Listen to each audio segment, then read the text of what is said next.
예, 하나님의 말씀 함께 받겠습니다. 마가복음 8장 27절에서 38절입니다. 마가복음 8장 27절에서 38절 말씀입니다. 함께 합독하도록 하겠습니다. 시작.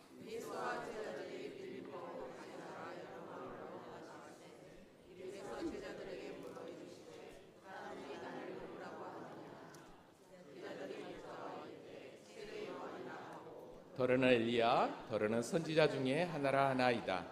또 물으시되 너희는 나를 누구라 하느냐? 베드로가 대답하여 이르되 저는 그리스도시니이다 하매 이에 자기의 일을 아무에게도 말하지 말라 경고하시고 인자가 많은 고난을 받고 장로들과 대제장들과 서기관들에게 버림받아 죽임을 당하고 사흘 만에 살아나야 할 것을 비로소 그들에게 가르치되 드러내놓고 이 말씀을 하시니 베드로가 예수를 붙들고 항변하며 예수께서 돌이켜 제자들을 보시며 베드로를 꾸짖어 이르시되 사단아 내 뒤로 물러가라. 내가 하나님의 일을 생각하지 아니하고 도리어 사람의 일을 생각하는도다 하시고 무리와 제자들을 불러 이르시되 누구든지 나를 따라오려거든 자기를 부인하고 자기 십자가를 지고 나를 따를 것이니라.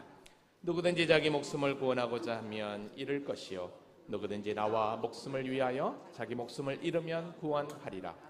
사람이 만일 온 천하를 얻고도 자기 목숨을 잃으면 무엇이 유익하리요?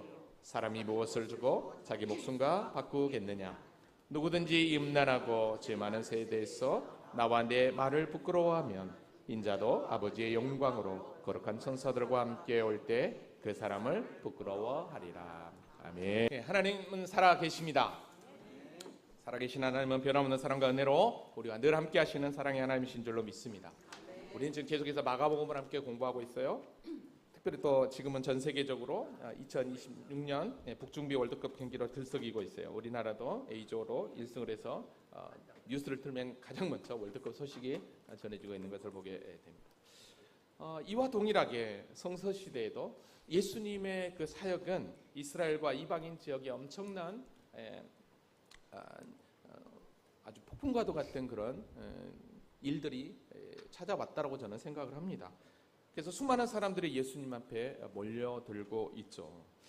특별히 세례 요한이 등장했을 때도 수많은 사람들이 이게 도대체 어떻게 된 일인가 라고 하면서 회개를 받기 위해서 요단강가로 나오고 또 그렇고 많은 사람들에게 뭔가 센세이션을 일으켰는데 근데 희한하게 예수님이 그 다음에 딱 등장함과 동시에는 엄청나게 큰 파장을 일으키면서 이방인 지역까지 들썩이게 하는 것을 보게 됩니다.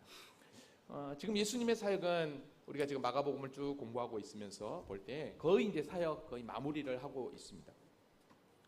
가는 곳마다 소문에 소문을 물고 예수님 앞에 수많은 군중들이 쫓아다니죠.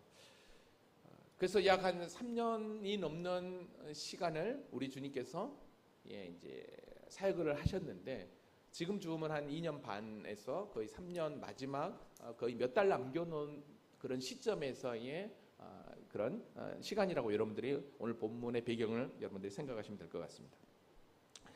그래서 그동안 우리 주님은 열심히 이방인 지역, 특별히 또 갈릴리, 그다음에 유대 예루살렘을 왔다 갔다 하면서 열심히 사역을 했어요. 그래서 이제는 이제 십자가를 져야 되는 마지막 당신이 그 사명을 감당해야 될 그 길을 가야 되는 그런 상황 가운데서도 마무리를 해야 될 이제 이방인과 전체적인 백성들을 향한 메시아됨의 사역은 어느 정도 마무리하고 이제는 이제 제자들과 함께 마지막 십자가의 길을 걸어가는 그 예루살렘으로 향하는 그런 시점이라고 여러분 생각하시면 됩니다. 그래서 오늘 본문은 우리 주님께서 이렇게 사역을 거의 마무리하면서 어디로 가냐면 저 헬몬산 밑에 있는 갈릴리 저 위쪽에 있는 가이사랴 빌립보라고 하는 곳을 우리 주님께서 가게 됩니다. 근데 사실 이 가이사랴 빌립보는 고대 로마의 대표적인 신전들이 있는 곳이거든요. 거기에 물이 풍부한 수원지였기 때문에 사람들이 모여 있었고 거기에 이방 신선들이 있었습니다. 근데 예수님께서 굳이 제자들을 이끌고 예루살렘으로 가야 되는 그 길에 굳이 이곳을 들리셔요. 자, 그리고 이곳에서 우리가 잘 아는 대로 물어보죠. 사람들이 나를 누구라 하느냐? 사람들이 나를 누구라 하느냐? 여러분, 왜 굳이 우리 주님께서 이렇게 이방 신전들로 가득 차 있는 이 가이사랴 빌립보를 갔을까라는 거예요. 그리고 왜 이곳에서 우리 주님은 야, 사람들이 나를 누구라 하느냐, 그리고 너희는 나를 누구라 하느냐라고 굳이 질문한 이유가 뭐겠냐는 거죠. 그건 다른 게 아니죠. 미리 결론적으로 말하면 세상 사람들은 자기들이 믿는 하나님, 자기들이 믿는 신, 그 당시에 로마의 가장 대표적인 신이었던 판신전이 가이사랴 빌립보에 있었거든요. 그리고 그날도 수많은 사람들이 그 신전을 왔다 갔다 하면서 그곳에서 예배하고 경배했을 거란 말이죠. 그 현장에서 우리 주님은 제자들에게 물어본 거예요. 너희들이, 그리고 나를 따르는 너희들이 그렇게 나를 따르고 쫓았지만 진짜 저 이방 신전에 있는 그 이방 신들보다 나를 메시아로, 구원자로, 그리스도로 진짜 믿고 있냐? 우리 지금 그걸 물어보고 싶었던 거죠. 왜냐하면 지금까지 우리 주님은 공생의 사역을 통해서 당신의 하나님 되심, 그리스도 되심, 즉 메시아 되심을 자증했거든요. 그래서 이제는 마무리를 하고 예루살렘 행을 결정해야 돼요. 왜? 십자가 지로. 그렇기 때문에 마지막 사람들의 나를 향한 믿음, 그리고 제자들이 나를 향한 그 믿음을 확인하고 싶었던 거죠. 그래서 의도적으로 가이사랴 빌립보를 갔던 것이죠. 자, 그러면 이 가이사랴 빌립보를 가서 이렇게 물어보았는데, 사실 오늘 본문은 병행 구절에 마태복음 16장 또 누가복음 9장에 함께 기록되어 있어요. 동일하게 기록되어 있지만 좀 달리 차이를 보이고 있습니다. 근데 여러분, 이곳에서 우리 주님께서 너희는 나를 누구라 하느냐, 그 질문 가운데 베드로는 우리가 잘 아는 대로 너무 멋진 고백을 했지만요, 근데 실제 제자들의 믿음은, 즉 주님의 메시아됨을 얼마나 믿고 있는지 그들의 믿음이 뽀록이 나버립니다. 과연 제자들이 쫓는 주님을 향한 그 메시아됨의 그 쫓는 이유가 무엇이었는가? 그러면 그걸 그대로 수평 이동해서 저와 여러분에게 한번 질문해 보면, 과연 나는 교회를 다니며 예수를 믿는 이유가 뭐냐는 거예요. 그리고 그 주님은 나에게 있어서 누구냐는 거예요. 그걸 한번 좀 질문해 보기를 원해요. 그래서 정말 너희가 나를 구주로 믿고 나의 제자가 되기를 원하느냐? 그래, 그러면 이렇게 살아야 된다라고 우리 주님은 거기서 제자도를 이야기를 합니다. 이게 이제 오늘 본문의 이야기예요. 그러면 지난 시간 말씀을 잠깐 정리하고 오늘 본문이 나에게 주는, 말씀하는 주님의 음성을 한번 들어보려고 합니다. 자, 우리는 지난 시간 떡에만 관심이 있는 제자들의 모습을 보았어요. 그래서 영적 눈을 뜨고 계십니까? 질문을 던지면서 함께 공부를 했었어요. 예수님은 제자들과 함께 하늘의 표적을 요구하는 바리새인들을 피해서 달마누라에서 배를 타고 이동을 하게 되었죠. 벳세다로. 그 이동하는 과정 가운데 제자들은 떡 한 개밖에 챙기지 않는 것 때문에 걱정을 했었습니다. 이때 우리 주님은 바리새인들과의 그 전에 대화가 있었기 때문에 형식과 외식적인 그 신앙을 비판하면서 제자들에게 다시 한 번 더 이렇게 비유로 설명을 했었죠. 야, 바리새인들의 누룩과 헤롯의 누를 조심해라, 이렇게 얘기했죠. 여기서 누룩은 외식적이고 형식적인 악한 성향이었잖아요. 그러니까 너희들이 지금 바리새인과 헤롯처럼 형식적이고 세속적인 그런 삶을 살면 안 돼, 이거를 의미했거든요. 근데 누룩이라고 하니까 이게 빵 얘기한 줄 알고 어떡합니까? 제자들은 스스로 우리에게는 떡이 없는데라고 이렇게. 그러니까 완전히 그냥 동상이몽이었던 거죠. 깨닫지 못했던 거죠. 그러니까 예수님은 정말로 이렇게 던졌는데 제자들은 이렇게 그냥, 그러니까 찰떡같이, 이 말 맞나요? 찰떡같이 바라보고 콩떡같이, 맞나요? 예? 다시요. 뭐라고요? 찰떡같이 말하면 있다고 합시다.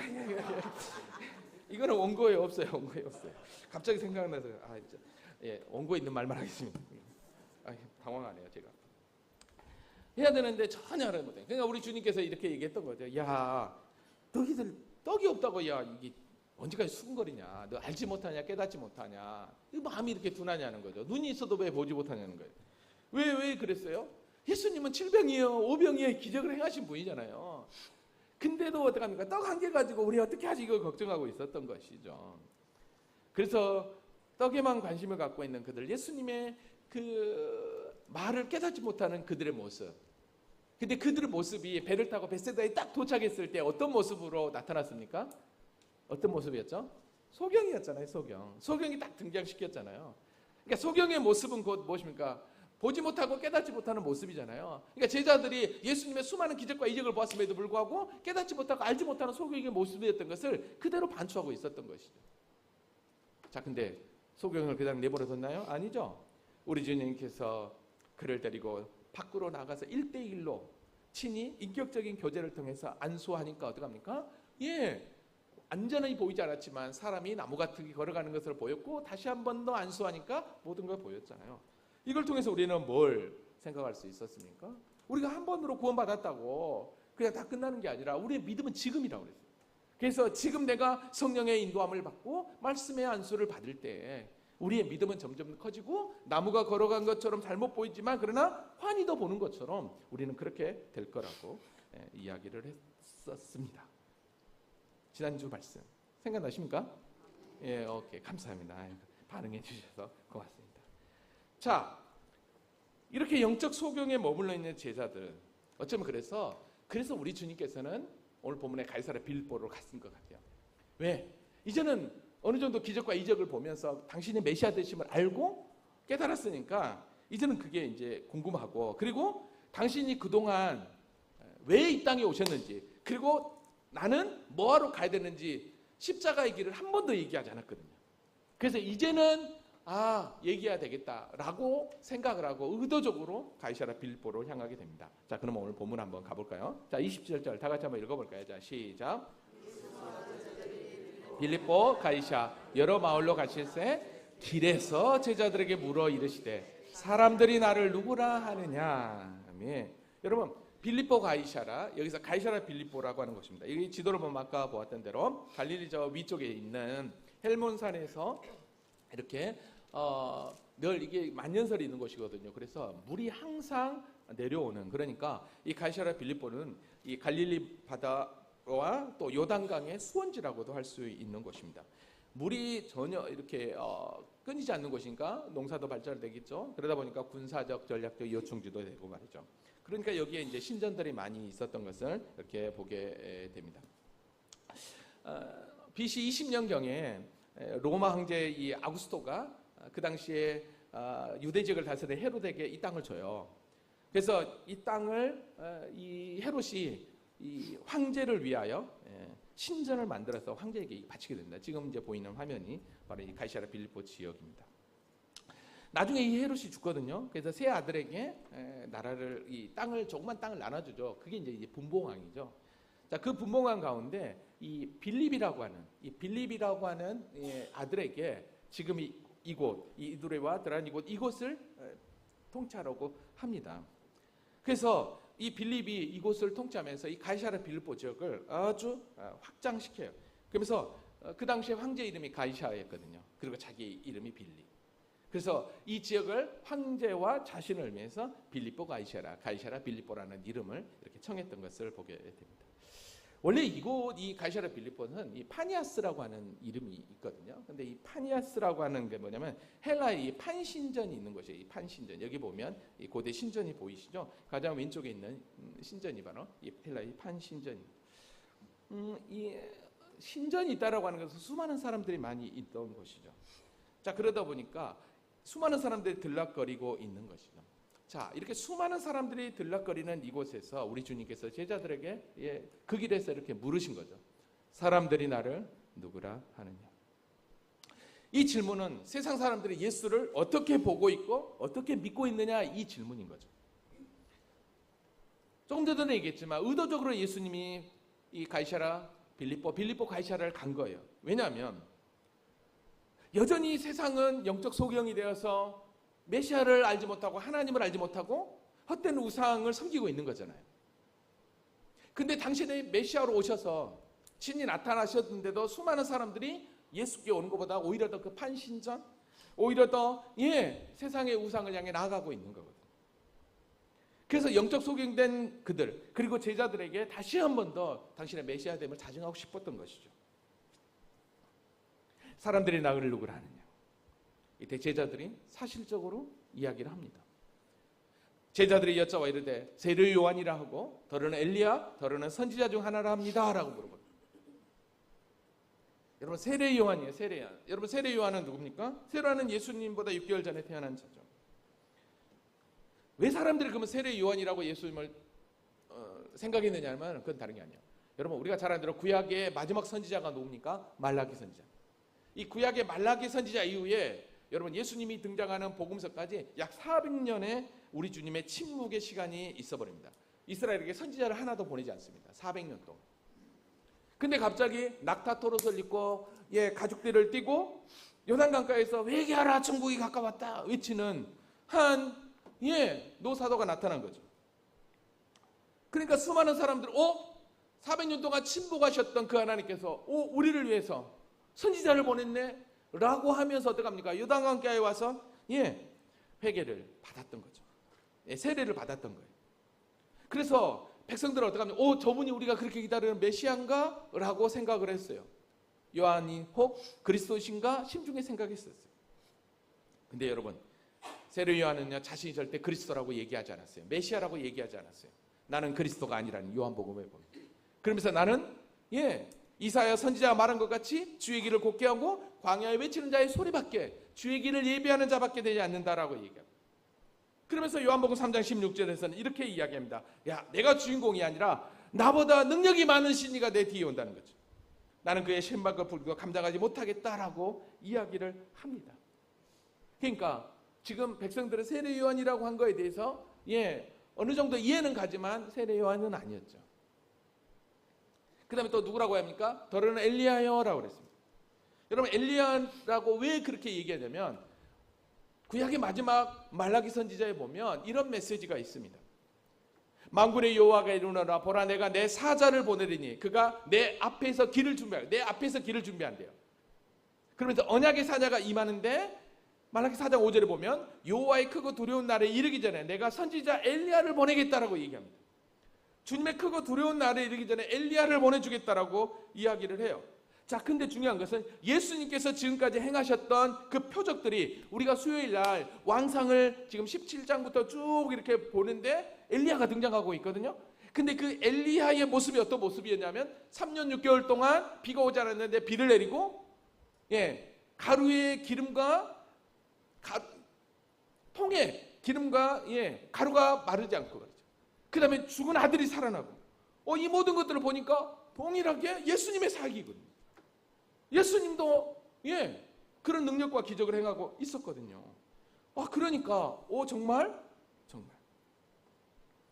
근데 여러분 그러면 엘리야를 너에게 보내주겠다라고 이 언약의 말씀이 과연 성취가 되었느냐는 거예요. 여러분 그거 아십니까?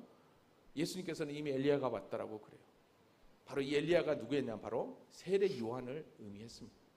그러니까 세례 요한이 낙타토롯과 가죽띠는 바로 엘리야의 복장이었습니다.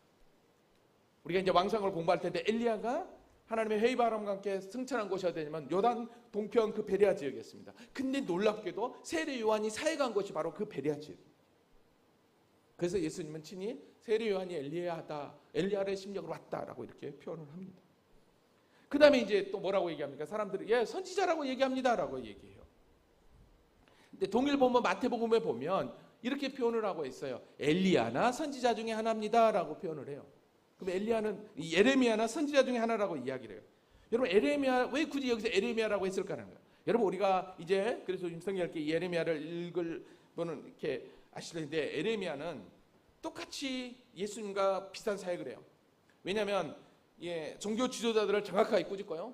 우리 주님도 성전이 이미 기능을 못해버리기 때문에 성전 파기를 예언했잖아요. 동일하게 너희들이 성전에서 예배한다고 안전하다고 생각하지 마. 이거 끝나.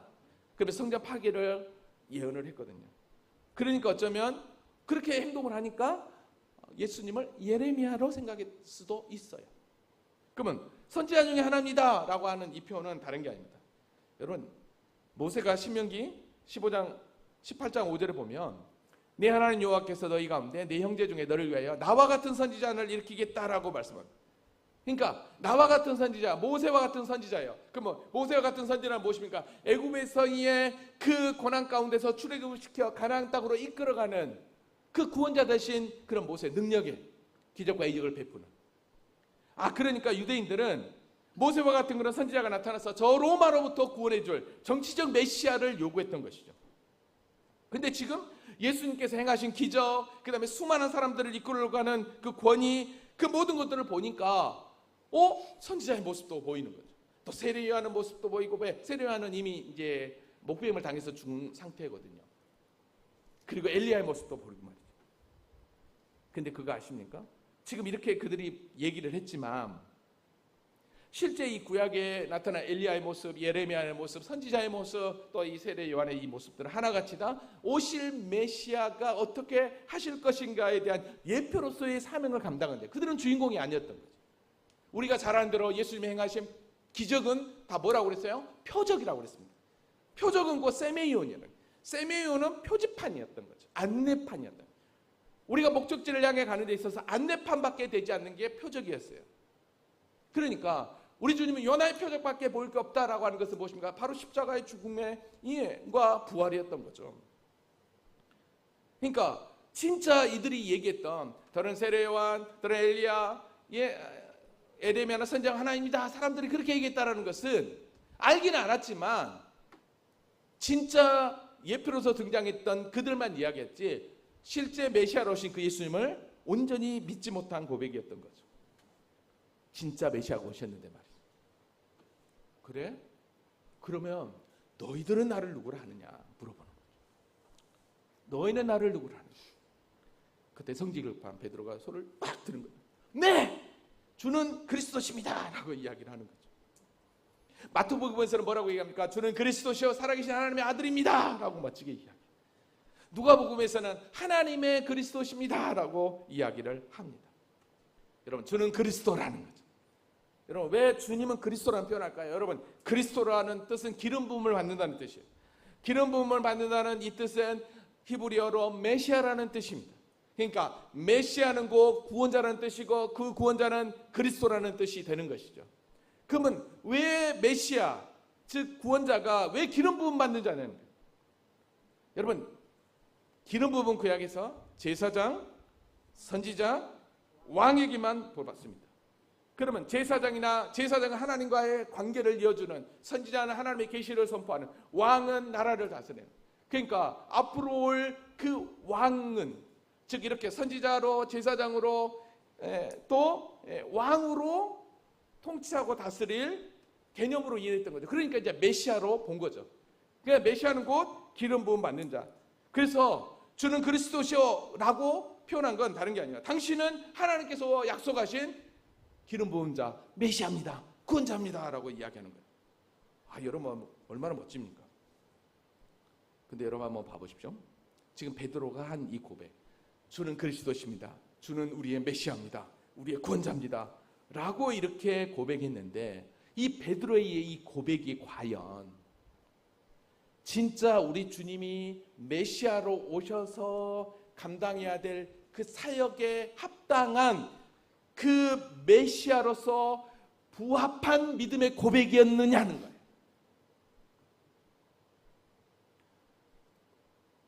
이렇게 고백했지만 바로 조금 있다가 예수님께서 31절에 뭐라고 얘기하냐면, 얘들아, 인자는 예수 자신을 얘기하죠. 고난을 받고 장로들과 대제사장들과 서기관들을 버림받고 죽임을 당하고 사흘 만에 살아나야 할 것을 어때요? 그들에게 비로소 이야기하는 거예요. 그러니까 지금 처음으로 예수님께서 당신이 그리스도로서 메시아로서 걸어가야 될 길을 얘기하고 있는 거죠. 나 고난 많이 받아. 이제 버림받을 거야. 그리고 죽게 될 거야. 근데 살아날 거야. 즉 영광이 아닌 십자가의 길을 처음으로 얘기합니다. 여러분, 이렇게 딱 얘기하니까 베드로가 그렇게 손을 들고 주는 그리스도였던 그 베드로가 뭐라고 얘기해요? 펄쩍 뛰면서 이렇게 합니다. 드러내고 이 말을 하시니, 예수님이 처음으로 십자가의 길을 얘기하거든요. 진짜 메시아의 길을 얘기하거든요. 그러니까 베드로가 뭐라고 얘기합니까? 예수를 붙들고 뭐예요? 항변하였다고 그랬어요. 예수를 붙들고 항변했다는 거예요. 여러분, 동일교본 마태복음에 보면 뭐라고 얘기하냐면 예수를 붙들고 항변하는데, 주여 그리 마옵소서, 이 길은 결코 죽게. 뭔 소리입니까 주님? 이 소리예요. 왜 주님이 죽어요? 왜 대사장들과 서기관들에게 고난을 당해요? 말도 안 되는 소리 하지 마십시오. 있을 수 없다는 거예요. 여러분 마태복음 16장 20절을 세 번역으로 한번 봐볼게요. 이에 베드로가 예수를 따로 붙들고 주님 안 됩니다. 절대로 이런 일이 주님께 일어서서는 안 됩니다. 하고 말하면서 예수께 뭐 했대요? 대들었대요. 간땡이가 부으세요. 한결하다는 말은 막 질책하다 꾸짖었다는 이런 의미예요. 그러면 베드로가 주는 그리스도시요 당신은 우리의 메시아입니다. 구원자입니다. 라고 고백했던 이 고백은 어떤 메시아로서의 고백이에요? 고난의 메시아가 아니라 바로 사람들이 기대했던 정치적 메시아예요. 저 로마로부터 우리를 해방시킬 다윗 왕국처럼 그렇게 나라가 부강하는 그런 왕국을 이룰 정치적 메시아를 이 제자들은 원했던 거다. 이 베드로도 원했던 거예요. 나중에요 제자들이요 진짜로 여기를 떠나서 이제 예루살렘 행을 결정하거든요. 제자들과 함께. 근데 십자가로 올라가는 그 과정 가운데요 이 야고보와 요한도 뭐라고 하는지 아십니까? 주님, 주의 영광 중에 우리를 하나는 우편에 하나는 좌편에 앉게 해서 이제 예루살렘 올라가면 이제 드디어 왕으로 임하는 건데 당신이 왕에 앉으면 나를 좌의정 우의정 만들어 달라는 거예요. 근데 이 얘기를 할 때 있잖아요. 그 전에 예수님이 똑같이 오늘 베드로와 제자들에게 했던 이야기를 똑같이 했다는 거 아십니까? 인자가 대제사장들과 서기관들에 넘겨 그들이 죽이기로 겨루고 이방인에 넘겨 그들의 능력을 하며 침뱉으며 채찍질하며 죽일 것이나 나 3일 만에 살아날 거야 라고 34절에 얘기했잖아요. 그러니까 35절에 바로 하는 거 보면 베드로만 그런 게 아니라 다른 제자들도 동일하게 다 뭐예요? 정치적 메시아를 요구했던 거예요. 입술로는 너무 멋지게 고백했지만 마음은 전혀 딴 생각을 하고 있었어요. 이들은 예수를 통해서 내가 받고 싶은 혜택만 누리기를 원했고 주님이 걸어가야 될 영광된 길은 안중에도 없었던 거예요. 그러니까 예수님께서 베드로가 이렇게 하니까 여러분 뭐라고 얘기한 줄 아십니까? 33절 보십시오. 예수께서 돌이키사 제자들을 보시고 베드로를 꾸짖어요. 제자들도 봤어요. 그러니까 제자들을 봤다는 것은 베드로가 지금 항변하면서 근데 뭔 소리입니까? 에? 이런 거하고 똑같은 마음을 했다는 거죠. 제자들을 봤다면. 사단아 내 뒤로 물러가라. 내가 하나님의 일을 생각하지 않냐고 또 사람의 일을 생각한다. 여러분 사단은 문자적으로 대적하는 자, 반대하는 자예요. 너는 나를 반대하는 자구나. 내 일을 막는 자구나. 여러분 이 이야기를 들었을 때 베드로는 충격을 받았을 거예요. 왜요? 믿음이 뽀록 나고 있잖아요. 주님은 십자가 지러 왔는데 여전히 제자들은 3년 가까이 따라다니면서도 불구하고 여전히 정치적 메시아를 요구하고 있습니다. 오늘 저와 여러분이 예수 그리스도를 믿으면서도 하나님의 교회를 섬기면서도 정말 예수님을 잘 믿는 것처럼 은혜 충만한 것처럼 보인다 할지라도 그런데 그것이 주님의 영광이 아닌 나의 엿담을 쫓는다면 그게 곧 베드로의 모습인 거죠. 이렇게 깨닫지 못하는 우리 주님은 그래도 제자들을 계속해서 끌고 가요. 그래서 나중에 마가복음 10장 45절에서는 뭐라고 얘기하냐면 10장으로 가서는 이렇게 얘기해요. 도리어 인자가 온 것은 섬김을 받으려 함이 아니라 도리어 섬기러 왔다. 자기 목숨을 많은 사람의 대속물로 주려 한다라고 이야기를 해요. 깨닫지 못한. 근데 여러분 그거 아십니까? 이렇게 제자들이 여전히 깨닫지 못하잖아요. 그래서 예루살렘 행을 결정하고 이제 딱 여리고에 딱 왔는데 여리고에 딱 오자마자 딱 예수님을 반긴 사람이 누구였을까요? 바디메오 소경입니다. 이게 우연이라고 할 수 있나요? 깨닫지 못하는 그들에게 벳세다에 이르렀을 때 떡에만 관심 있는 그들에게 소경이 나타났잖아요. 여전히 십자가를 져야 되는 그 상황 가운데서도 나는 섬기러 왔다, 나는 대속물로 죽는다라고 얘기해도 여전히 깨닫지 못하는 그들이 맹인이요 거지의 모습으로 비춰지고 있는 거예요. 정치적 메시아만 기다리는 눈뜬 소경, 손에 잡히는 것만 구걸하는 인생들. 내가 하나님의 일을 생각하지 않고 도리어 사람의 일을 생각하는 데. 여러분, 하나님의 일은 뭐겠습니까? 이거는 십자가와 생명을 구원하는 일이에요. 근데 세상 일은 세상에서의 영광과 성공을 의미하겠지. 고난과 희생이지만 사람의 일은 고난 없이 편안히 그냥 하나님의 뜻을 성취하는 거지만 사람의 일은 인간의 기대와 욕망을 찾는 거. 그러면 베드로가 어떻게 주는 그리스도라고 그렇게 멋있게 아무튼 속은 정치적 메시아를 요구했지만 그렇게 멋지게 고백할 수 있냐는 거죠. 이건 그래서 마태복음 16장 오늘 본문에 나와 있지 않지만 16장 17절에 주는 그리스도 살아계신 하나님의 아들입니다 라고 딱 고백하는 것은 우리 주님께서 이렇게 이야기를 했어요. 바요나 시몬아 네가 복이 있도다. 이를 내게 알게 한 이는 보다 혈육이 아니요 하늘에 계신 내 아버지시다. 그래, 오늘 저와 여러분이 예수가 그리스도가 살아계신 하나님이라고 믿어지는 이게 우연처럼 된 게 아니라 하나님의 절대 주권 가운데 하나님의 은혜 가운데 우리에게 풍성한 은혜를 부어줬기 때문에 우리가 이렇게 주님을 나의 구주 나의 하나님으로 고백하고 믿음의 길을 걷고 있는 줄로 믿습니다. 그리고 제자들에게 이렇게 얘기해요. 30절은 자기 일을 아무에게도 말하지 말라고 경고를 해요. 여러분, 왜 아무 일도 말하지 말고 경고할까요? 지금 제자들조차도 진짜 메시아로 오신 그 메시아의 길을, 구원자의 길을 깨닫지 못하고 있는 그들이 얘기한들 그게 그대로 다른 사람에게 전한다. 주님이 오신 분명한 목적이 전달되겠습니까? 안 되는 거예요. 고난이 없는 영광, 십자가 없는 그리스도 없는 거예요. 그래서 이렇게 얘기했던 거죠. 나 고난받고 장로들과 대제사장들과 서기관들에게 버림받고 죽임을 당하고 사흘 만에 살아날 거야. 그러면서 이렇게 이야기를 합니다. 너희가 나를 따라 진짜 믿음의 길을 함께 걷기를 원해? 그렇다고 한다면 34절 무리와 제자들을 불러 이르시되 누구든지 나를 따라오려거든 어떻게 하래요? 자기를 부인하고 자기 십자가를 지고 나를 따르라고 이야기를 합니다. 여러분, 자기를 부인한다? 이거는 뭘 의미할까요? 나를 비우는 거예요.